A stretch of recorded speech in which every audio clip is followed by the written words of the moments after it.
नाम है मिसेस आनंद क्लासेस और मैं हूँ स्मृति। तो आज हम लोग करेंगे attorney general of India. Okay, polity का attorney general of India chapter को आज हम लोग करेंगे।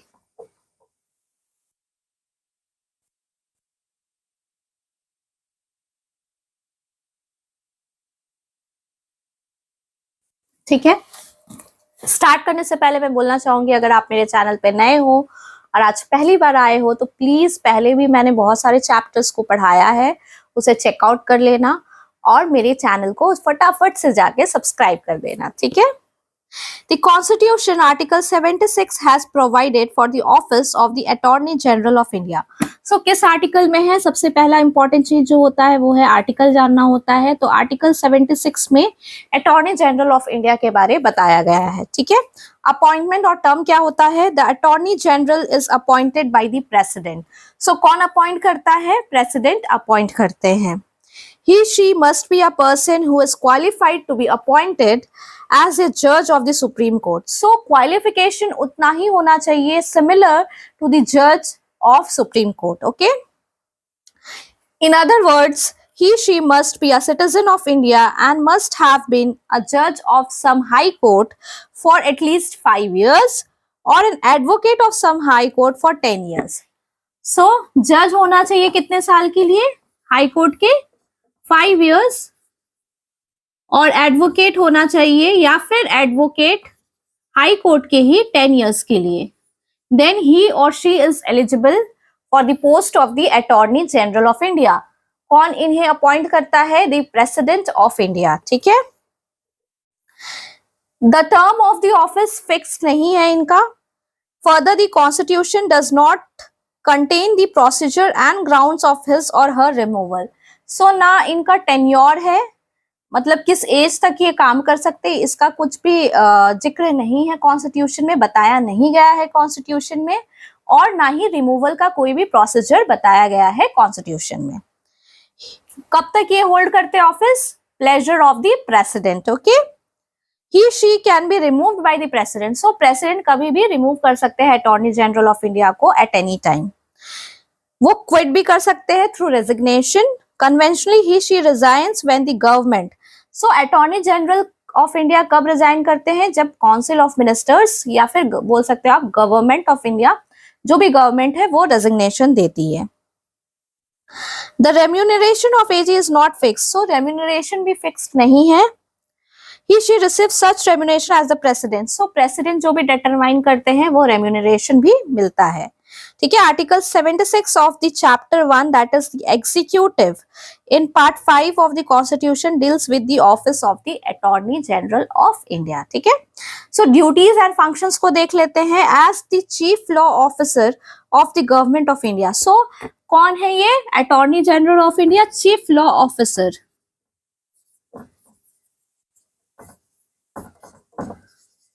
गवर्नमेंट के चीफ लॉ ऑफिसर है। किसके? गवर्नमेंट ऑफ इंडिया के। Okay.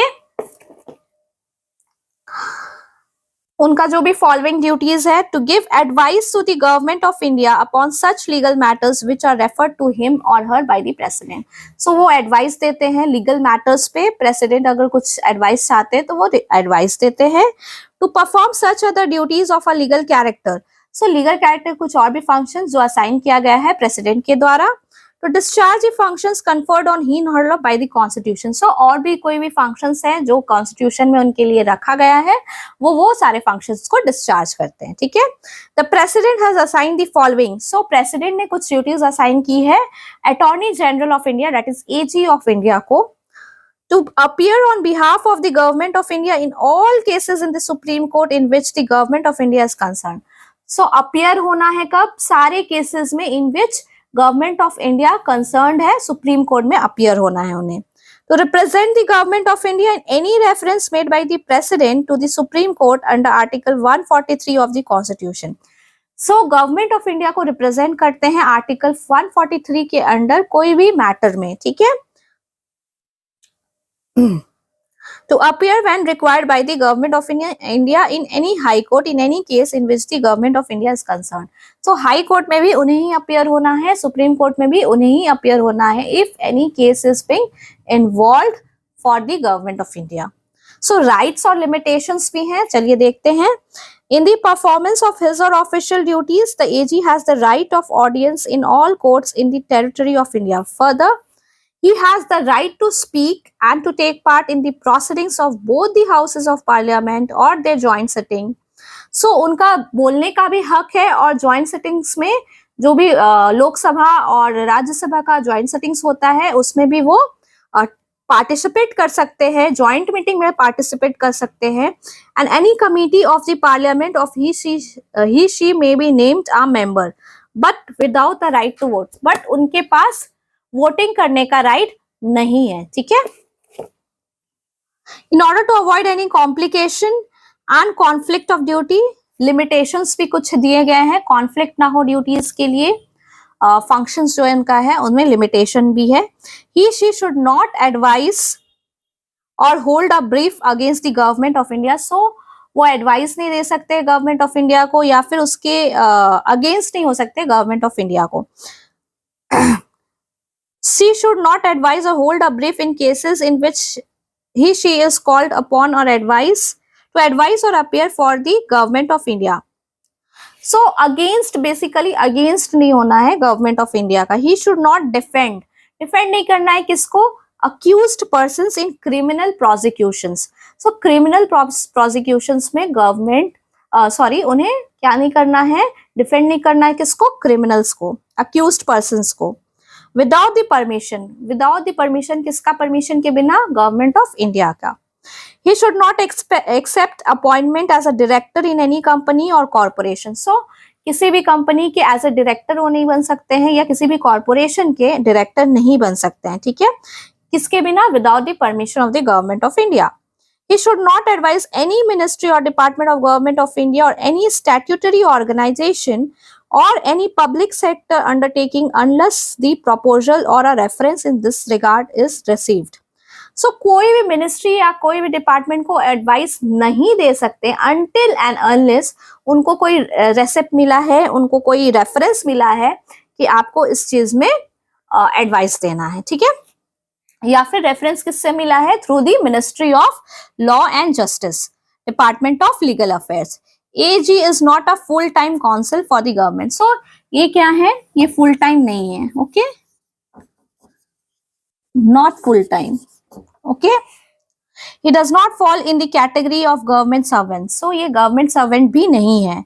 Further, she is not debarred from private legal practice. So private legal practice ये कर सकते हैं, but किसी भी कंपनी के CEO या कॉर्पोरेशन के डायरेक्टर नहीं बन सकते until and unless उन्हें परमिशन मिला हो गवर्नमेंट ऑफ इंडिया से. So solicitor general of India क्या होता है? In addition to the AG, there are AG क्या है? चीफ लॉ ऑफिसर है. ठीक है. उनके अलावा भी और अदर लॉ ऑफिसर्स हैं. For example solicitor general of India. So they are the solicitor general of India and additional solicitor general of India.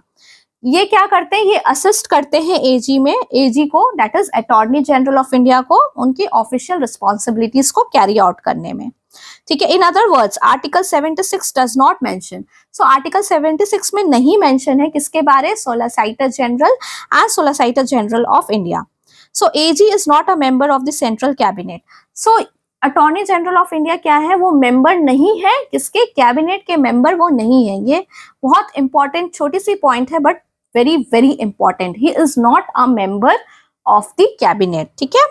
There is a separate law minister in the central cabinet to look after legal matters at the government level. So दूसरे law officers है. He is not the legal one. He is not the member of the cabinet. ठीक है.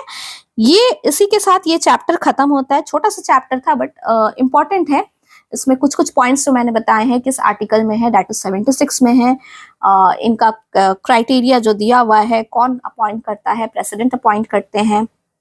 जज होना चाहिए supreme court का for 5 years, high court का for 5 years and किसी भी हाई कोर्ट के एडवोकेट होना चाहिए एटलीस्ट फॉर 10 years. सो कुछ फंक्शंस है, highest law officer of India या फिर आप बोल सकते हैं chief law officer of India. ठीक है, इसी के साथ ये चैप्टर खत्म होता है। इस पे मैं एमसीक्यूज भी डालूंगी, तो आप प्लीज वीडियो को पहले चेकआउट कर लेना माय डियर स्टूडेंट्स, देन आप फिर जो मैं एमसीक्यूज डालूंगी उसे सॉल्व करने की ट्राई करना। ठीक है, मीडियम लेवल, इजी लेवल से लेकर मीडियम लेवल और डिफिकल्ट लेवल का भी एमसीक्यूज में डालती हूँ। होप सो आपको ये वीडियो लेक्चर अच्छा लगा हो। अगर अच्छा लगा हो तो प्लीज अपने फ्रेंड्स के साथ शेयर कीजिए और मिसेस आनंद क्लासेस को